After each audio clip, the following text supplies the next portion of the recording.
The transfer rumor mill is in full chaos mode, and it's dragging some of the biggest clubs in Europe right into the spotlight. There are whispers that Arne Slot could already be on his way out at Liverpool, talk that feels dramatic, maybe even premature, but still impossible to ignore. At the same time, Arsenal appear to be circling one of Newcastle's standout stars, raising the obvious question: if someone new is coming in, who's making way? Then there's the headline grabber, Vinicius Jr. potentially heading to the Premier League. Not Madrid, not Barcelona, but England. London? Manchester? Maybe neither. And over at Manchester United, Manuel Ugarte could already be on the chopping block. Is this another expensive mistake quietly being erased, or part of a much-needed rebuild? Either way, there's no shortage of storylines unfolding at once. Amid all that noise, Arsenal's situation feels the most intense.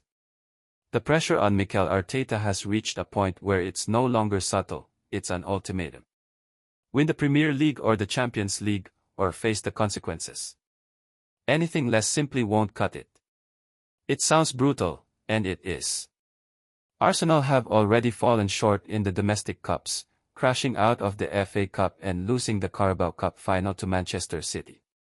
Two major opportunities gone, nothing added to the cabinet. Now, the margin for error has completely disappeared. But judging Arteta isn't straightforward. On one side, he has undeniably transformed the club. Arsenal are no longer scraping for fourth place and celebrating it like a trophy. They've evolved into a side with genuine ambition and expectation. On the other side, the most important metric in football remains unchanged: trophies. And that cabinet, despite all the progress, still looks painfully empty. Look at the squad and the investment behind it, and the expectations become even clearer. Arsenal have spent heavily, assembling one of the most expensive and talented squads in Europe. Of course, money alone doesn't guarantee success, it never has.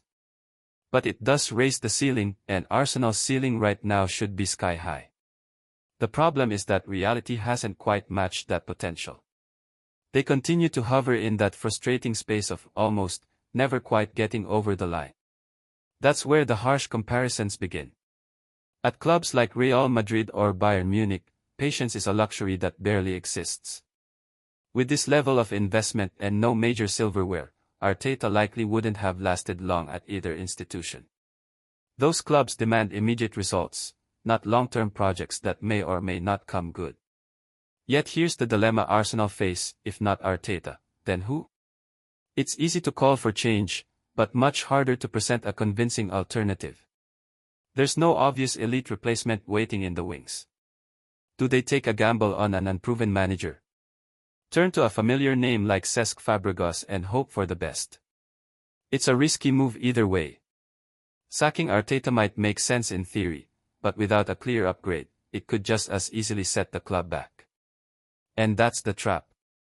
Arsenal talk like a club ready to dominate, projecting ambition and confidence at every turn. But without decisive action, either full backing or a bold change, those ambitions risk becoming little more than theater. How long can the board continue to place their faith in the same project? And if that trust eventually runs out, who exactly steps in next? Elsewhere, Joao Cancelo's situation has taken a fascinating turn. What started as a cautious loan spell has quickly evolved into something much more concrete. Under Hansi Flick, Cancelo has gone from a player under evaluation to a trusted figure in the system.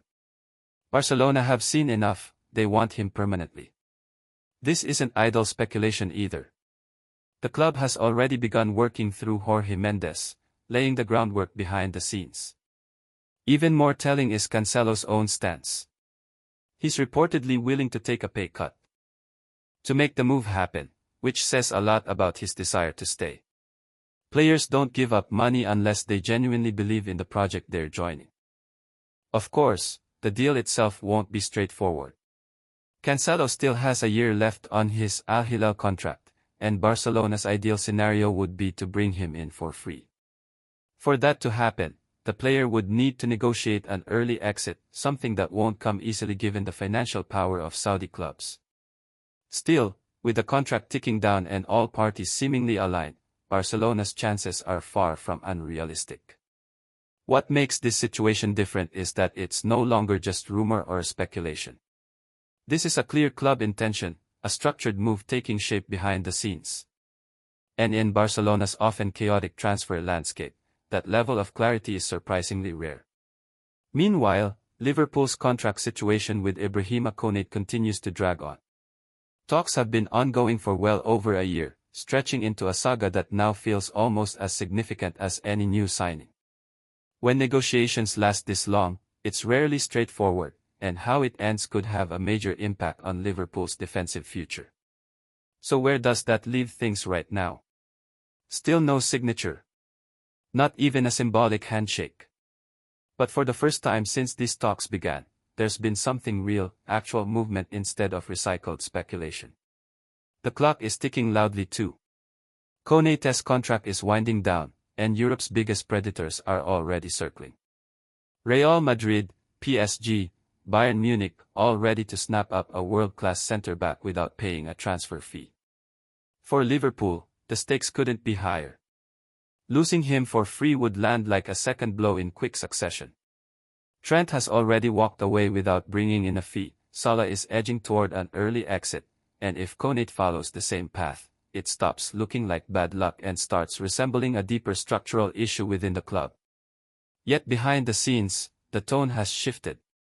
Reports from L'Equipe suggest that both sides have never been closer to an agreement.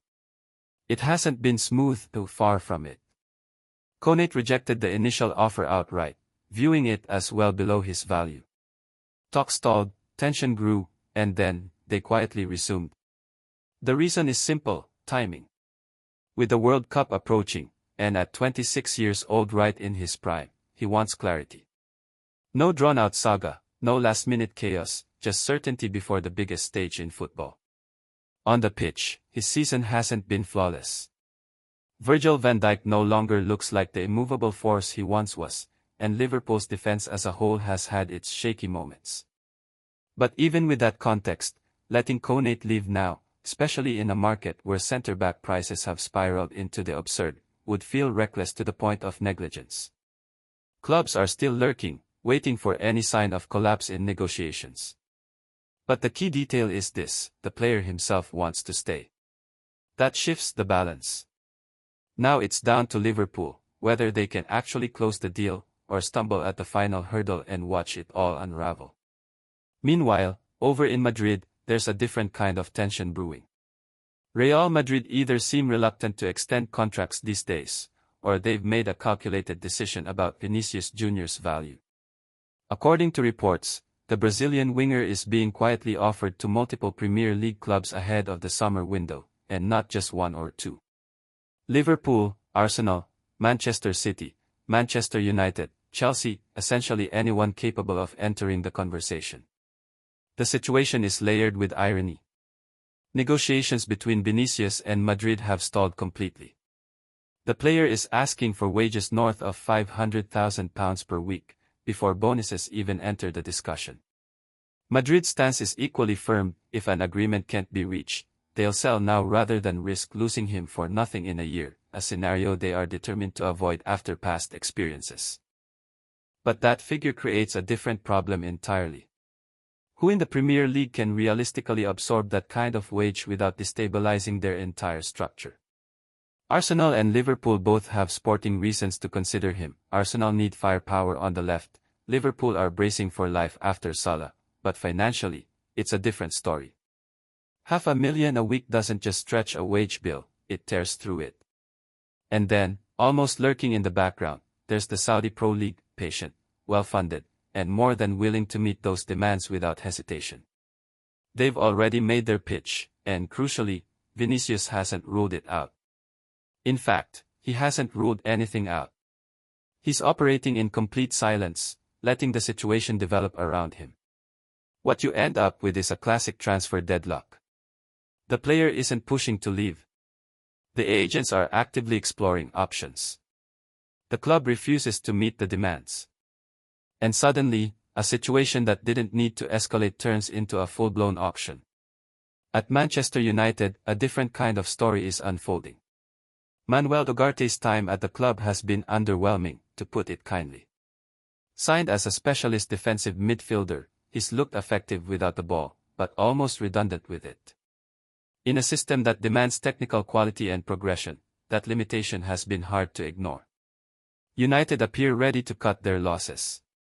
Potential destinations are already being discussed: Tottenham, possibly under a new tactical direction, Newcastle, and several Italian clubs keeping a close eye. But one name stands out unexpectedly: Galatasaray. The Turkish side came close to securing a deal back in January, only for United to hold firm due to the lack of a replacement. That obstacle won't exist forever. When the transfer window reopens, the context changes. Excuses fade, decisions sharpen, and Ugarte's future will likely be resolved one way or another. Whether it's a fresh start elsewhere or another twist in an already uncertain spell at Old Trafford, this is one situation that feels far closer to a conclusion than it did just a few months ago. Michael Carrick's side have surged into third place, but that rise has only sharpened the focus on what still needs fixing. The midfield, the engine room, has become the club's most urgent problem. And at the center of that issue sits Manuel Ugarte. His strengths are obvious: breaking up play, winning the ball, disrupting opponents. But everything that comes after that first action has been a struggle. In possession, the game seems to pass him by. Build-up play slows, attack stall, and too often United find themselves pinned back, unable to transition cleanly out of their own half. When you've spent around £50 million on a player who ends up being your weakest link in possession, it's not just a bad investment, it's a burden you're desperate to move on from. The solution almost writes itself. A move away, potentially to Galatasaray, would allow United to recover a portion of that fee, reset their midfield, and bring in someone capable of progressing the ball with confidence. More importantly, it would finally put an end to the lingering question that has followed his signing from day one: why did this move ever make sense in the first place? Arsenal, meanwhile, are approaching the summer window with a far more calculated mindset. This isn't about tearing everything down and starting again, it's about fine-tuning, making precise additions that elevate the squad. And interestingly, their focus seems to be shifting toward homegrown talent. Reports suggest the Gunners are targeting Anthony Gordon, Newcastle's relentless winger who plays with raw intensity and directness. The logic is clear. Arsenal want a strong English core, players who adapt instantly, understand the league, and bring a certain edge to the squad. Gordon fits that mold perfectly. His pace, aggression, and constant willingness to attack defenders align closely with what Mikel Arteta demands from his wide players. But as always, there's a complication. Newcastle aren't known for letting key players leave easily. However, there are growing indications that a summer reshuffle could be on the horizon.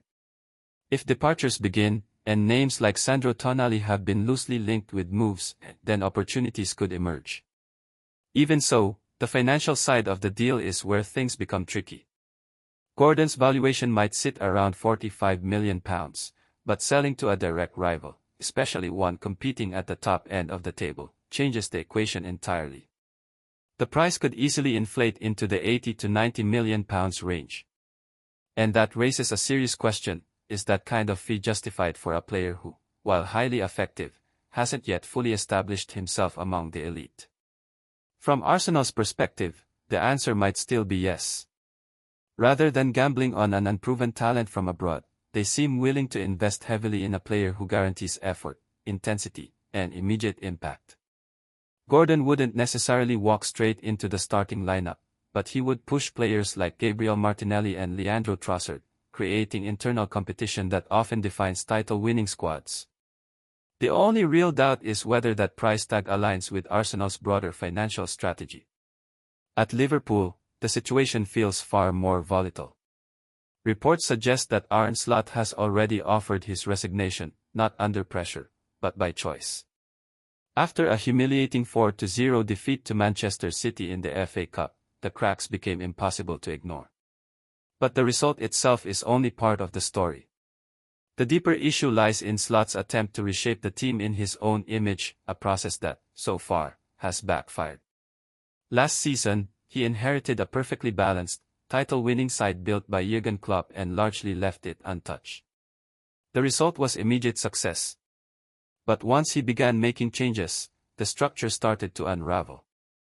Now, he's reportedly willing to step away at the end of the season, provided the club agrees to a fair settlement. It's not a dramatic dismissal or a drawn-out conflict, but rather a quiet, controlled exit strategy that suits both sides. What makes this even more complicated is the conflicting information coming out of the club. Some sources insist that Slot still has full backing from the board through to 2027. Others claim the decision has already been made behind closed doors.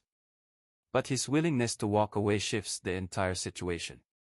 A mutual separation is far easier and cleaner than forcing a manager out and dealing with the fallout. And then there's the name quietly gaining momentum in the background, Xabi Alonso. Recently moved on from Real Madrid after reported dressing room tensions, his situation hasn't diminished his appeal on Merseyside. Quite the opposite. Alonso remains a revered figure at Liverpool, and his extraordinary work at Bayer Leverkusen still carries significant weight. One setback in Madrid doesn't erase that. There's something almost ironic about the whole scenario. Slot struggled to impose his own identity on a team he inherited. Alonso, meanwhile, faced difficulties maintaining control in an already established structure. And yet, he's the one being discussed as the potential solution. It's a reminder of how unpredictable football can be, and how quickly narratives can shift. Over in Barcelona, Dani Olmo's return continues to divide opinion. Nearly 2 years on, it's still unclear whether his signing has been a success or a disappointment. His quality is unquestionable, technically gifted, intelligent, and capable of influencing games at the highest level. But his fitness record tells a different story. Injuries have disrupted his rhythm to the point where reliability has become a serious concern. That uncertainty has naturally attracted attention from elsewhere. Reports indicate that Al-Qadsiya made a substantial offer, around €60 million for Barcelona, with a lucrative personal package worth €40 million over 4 years for Olmo himself. It was a serious proposal, the kind that would tempt many players. But Olmo turned it down. Not just that offer, but previous interest from clubs in England and France as well. His intention is clear: he wants to stay in Barcelona, establish himself fully, and become a key figure under Hansi Flick. It's an admirable stance, but it also raises an uncomfortable question. How long can both player and club continue to believe in that vision when injuries keep interrupting the process? Barcelona are effectively holding on to a player who spent significant stretches unavailable, while potential suitors walk away empty-handed again and again. In the end, it becomes a question of perspective. Is Olmo's loyalty the defining story, a player rejecting enormous financial incentives to stay true to his ambitions? Or is it Barcelona's ongoing uncertainty that stands out, a club unable to fully commit to whether he's a cornerstone of their future or an ongoing dilemma they can't quite solve?